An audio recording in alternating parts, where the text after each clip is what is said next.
Kaj prinaša prenova sistema udeležbe delavcev pri dobičku? Bodo zaposleni res prepoznani kot ključni soustvarjalci uspeha, podjetja pa nagrajena za pravično delitev ustvarjene vrednosti, kot trdi vlada, ki je zakon pripravila? Zakaj sindikalne centrale opozarjajo na tveganja in poslance pozivajo naj vključijo še več varovalk? Bi lahko v resnici delavci zaradi udeležbe pri dobičku imeli nižje pokojnine, bolniške, starševska nadomestila? V soočenju državnega sekretarja z Ministrstva za gospodarstvo Matevža Frangeža in predsednika Konfederacije sindikatov Slovenije Pergam Jakoba Počivavška. Dobro večer obema. Dobro večer. Gospod Počivavšek, predsednik kluba slovenskih podjetnikov Joc Pečečnik je vladi Roberta Goloba danes zapel hvalospev in sicer, da je naredila nekaj, kar do zdaj še ni nobena. Delite njegovo navdušenje? Jaz mislim, da to pismo pravzaprav najbolj pokaže pravzaprav spremembo, ki se je zgodila, kar se tiče tega zakona. Jaz ocenjujem, da ta zakon se je iz predloga, ki je v principu seveda bil za pozdraviti, povečati število ljudi, ki bodo udeleženi na dobičku. Jaz sem ta zakon videl kot zelo komplementaren zakonu, ki spodbuja tudi lastništvo zaposlenih v podjetjih. Jaz mislim, da ta zakon s temi amandmaji, ki so bili sprejeti, pravzaprav pomeni nek obvod za davčno optimizacijo nagrajevanja. In to pismo pravzaprav to potrjuje. In jaz mislim, da sta tukaj dve glavni tveganji. Eno, ki je bilo že izpostavljeno, se pravi, da se bo rast plač deloma prelivala v izplačevanje dobičkov in na drugi strani, da bodo izplačila v glavnem oziroma v največji meri šla najbolje plačanim, ki bodo na ta način razbremenjeni prispevkov in tisti, ki so recimo trenutno v najvišjih davčnih razredih, deloma tudi dohodnine, kar pomeni, da dejansko pomeni neke vrste socialno kapico. In jaz verjamem, da to v klubu slovenskih podjetnikov pozdravljajo. Gospod Frangež. Zdaj, zakon ima res dolgo pot. Več kot 2 leti in pol nazaj ga je pripravila delovna skupina, v kateri so bili tako predstavniki sindikatov kot predstavniki gospodarskih združenj. In resnici je ljubo zakon, kot je bil danes z amandmaji potrjen, v mnogih stvarih ni bistveno drugačen od zakona, ki smo ga takrat uskladili tudi sindikati. Gotovo obstajajo tveganja, mi smo bili na ta tveganja pozorni, zato so v zakon vgrajene dodatne varovalke, predvsem ta, da je zahtevana rast plač v podjetjih, ki se bodo odločila za uporabo teh shem. Dejstvo je, da delavcem najprej pripadajo plače in plačani vsi socialni prispevki, šele na to pa tudi udeležba pri dobičku. Mislim, da smo pripravili pravično in privlačno shemo za nagrajevanje zaposlenih.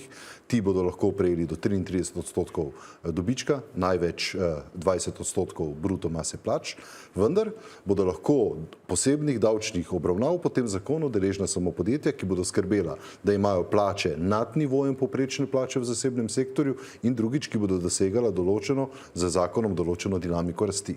V tem pogledu me ne skrbi, da bi se dogajala takšna davčna optimizacija. To je orodje za odgovorna podjetja, ki želijo svoj uspeh deliti s tistimi, ki ga soustvarjajo. Gospod Počivavšek, katere varovalke bi potem morali še vključiti v zakon? Zdaj, kar se mene tiče, sta tukaj ključna 2 amandmaja oziroma 2 varovalki, ki sta bili sprejeti. Ena je bila iz zakona črtana, to je bila, da se lahko največ polovica dobička izplača kot denarna shema, druga polovica se izplača kot delniška ali pa družbeniška shema. Druga varovalka, ki je pa ta, o kateri je zdaj govoril državni sekretar in se nanaša na rast plač.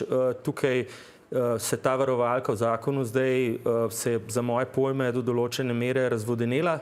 Res je, da se kot pogoj postavlja povprečna plača, vendar je treba tukaj upoštevati, da seveda povprečna plača vključuje tudi dodatke, recimo za manj ugodni delovni čas, za nadurno delo.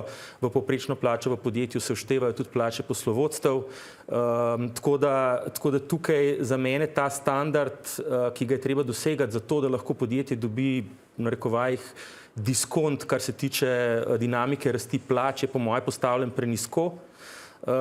Zato jaz, kot sem rekel, pričakujem, da določen del se bo tukaj prelival rasti plač v to in jaz mislim, da dolgoročno je to slabo, ker zaposleni iz socialnih zavarovanj bodo imeli nižje denarne prejemke in tudi izplačila dobička so pač enkratna izplačila, medtem ko rast plač seveda je nekaj, kar trajno ostane zaposlenemu, ko se pač to zgodi.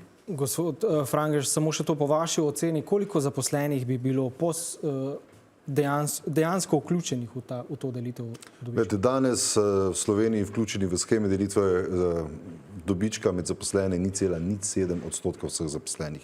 Na drugi strani imamo primer Francije, ki vključuje kar 35% zaposlenih in gotovo je, da smo zakon koncipirali na način, da to postane tudi del nove kulture delavskega in državljanskega delničarstva, večje udeležbe delavcev, boljšega vključevanja, boljšega motiviranja, boljšega nagrajevanja z končnim ciljem, da dosegamo večjo produktivnost slovenskega gospodarstva.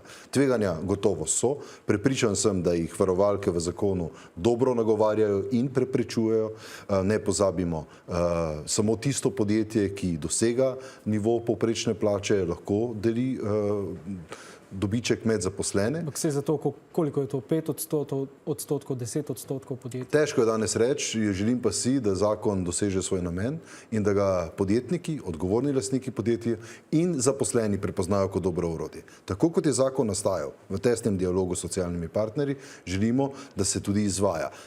Zato zakon privilegira pogodbo med zaposlenimi in lastniki in v tem pogledu sem prepričan, da so tudi zaposleni najpomembnejši branik pred možnimi stranpotmi. Ni idealnega zakona, želimo pa si, da slovensko gospodarstvo to orodje vzame, zato ker je za potrebno transformacijo gospodarstva v smer visoke dodane vrednosti nujno boljše sodelovanje in vključevanje zaposlenih. Ker odkimavate, zelo kratka replika, da končamo. Dejstvo je, da pogodba ni pogoj za izplačevanje dobička. Podjetje se lahko, če ni sklenjena pogodba, tudi samo odloči. Res, da mora sicer nekatera merila iz zakona jim slediti, vendar pa je vseeno precej prosto pri tem, kako bo to razdelilo potem med zaposlene. Dobro. Najlepša hvala obema, da ste bili na svojem. Hvala vam. Hvala za to.